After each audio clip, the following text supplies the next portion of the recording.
The studio position now makes way for the S studio position in section 19, where we're continuing this idea of a musical journey. We're going through the middle octave in the higher octave. So, studio position, thumbs a fourth apart in the high octave.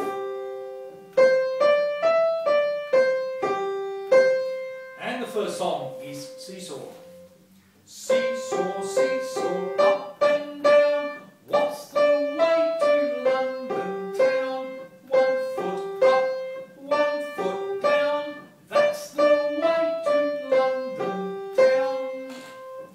Continuing the process of doing songs, singing these songs to develop the sense of pitch and hearing and to develop an ear for music.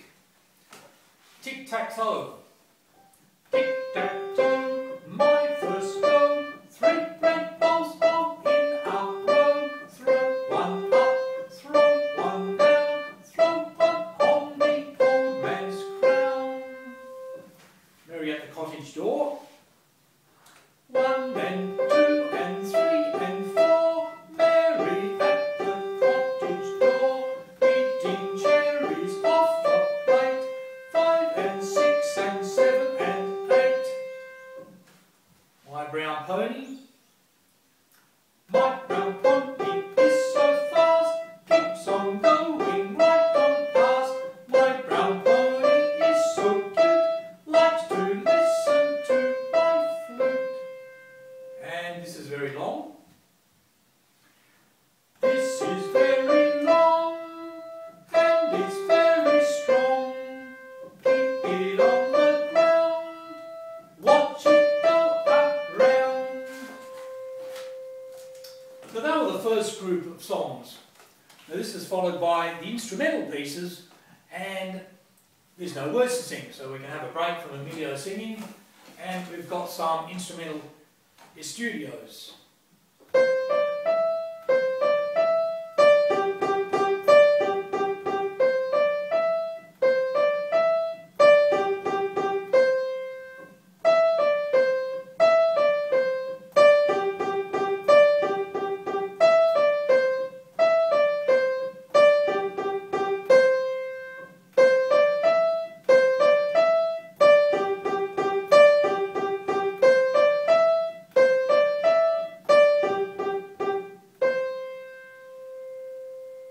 Second studio.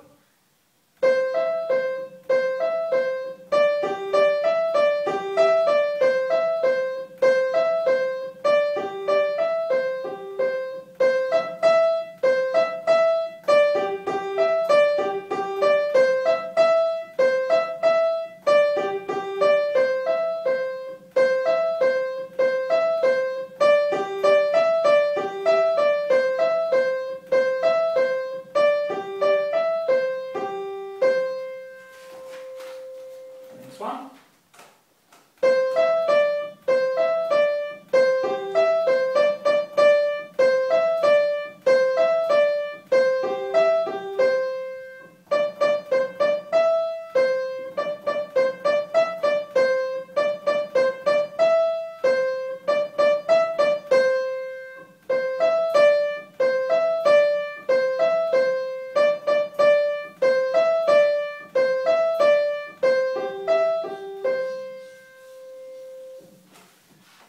The next group continues with the studio style, but this time we add some diodes in, the 2-note harmony.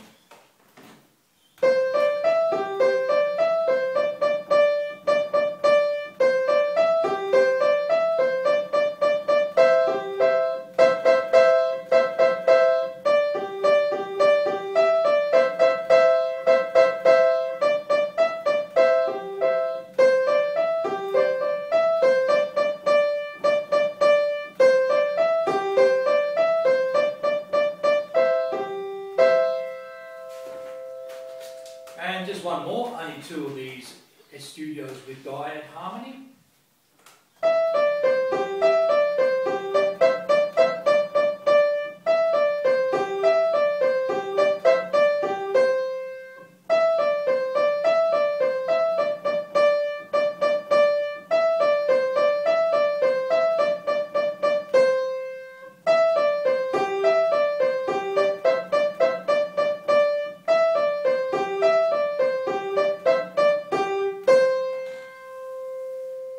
Right, continuing on, we're about to start section 20, and at this point I'd like to just pause and to just reiterate this notion that the Pieroni method is a sight reading method. It's a new approach, a different approach to the art of reading music at a sight reading level. And that requires a lot of pieces to develop your sight reading.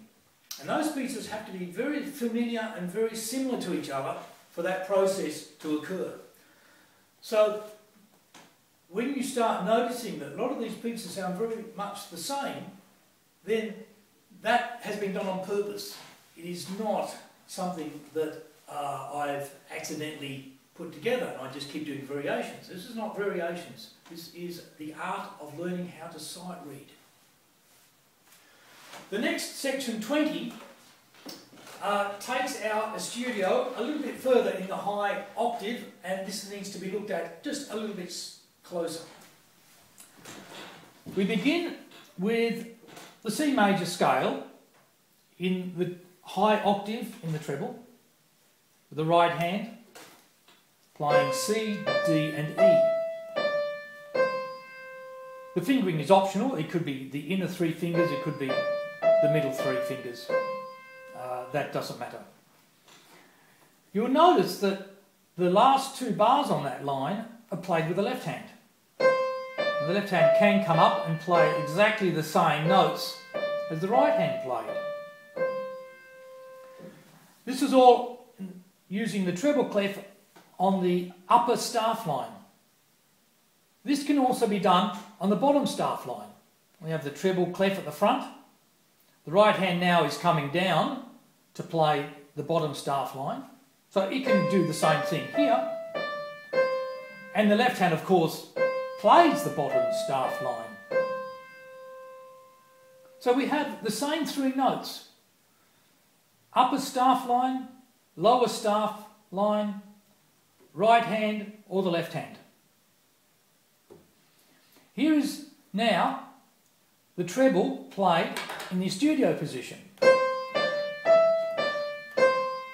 with a G coming down on the second staff line of the treble. That was played on the upper staff line. It could also be played exactly the same way on the lower staff line because it also has a treble clef at the front.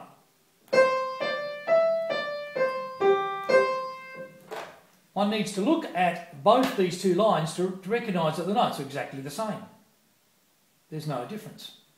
So this G now, called the dominant note, which is a very important note after the tonic, now on the next page takes on its separate staff line.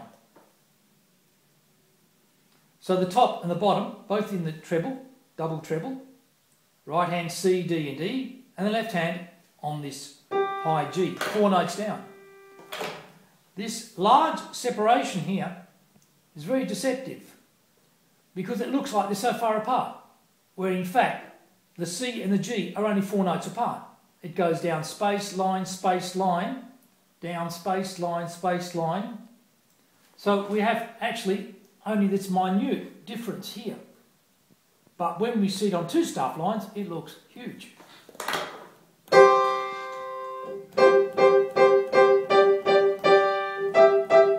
So we have the high octave played in the studio position with its droning harmony. So we've got our first group of songs using the drone harmony in the studio position, in the high octave. Fluffy toys. Fluffy toys are my best toys, loved by all the girls and boys. Fluffy toys are very cute, like to put them in my boot. My brown pony is so fast, keeps on going right on past. My brown pony is so cute, likes to listen to my flute. Rain, rain, come away, come again.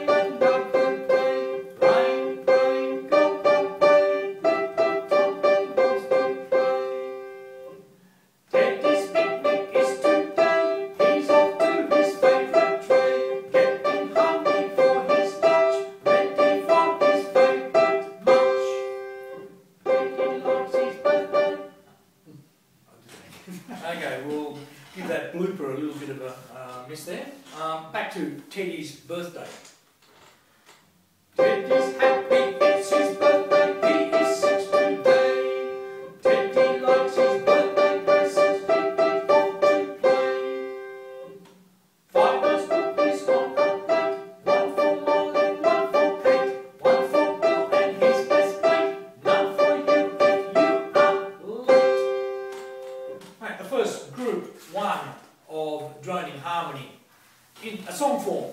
Of course, very appealing to the very young student, and the Pieroni method not only teaches adults, but it teaches youngsters as young as 5.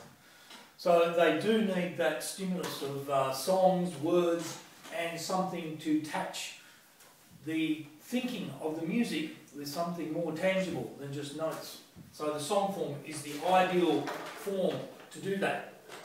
Because the next group of pieces are instrumental. I do have subtitles to suggest something, but no more singing. So the first one, droning bees.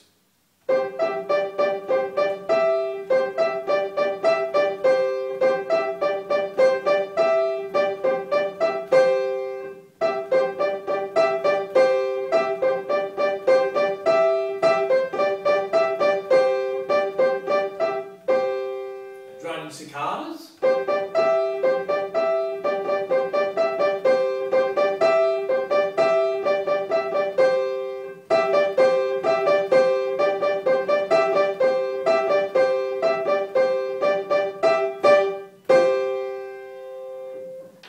Play it very quickly. Of course, some students will be able to play at a very fast speed.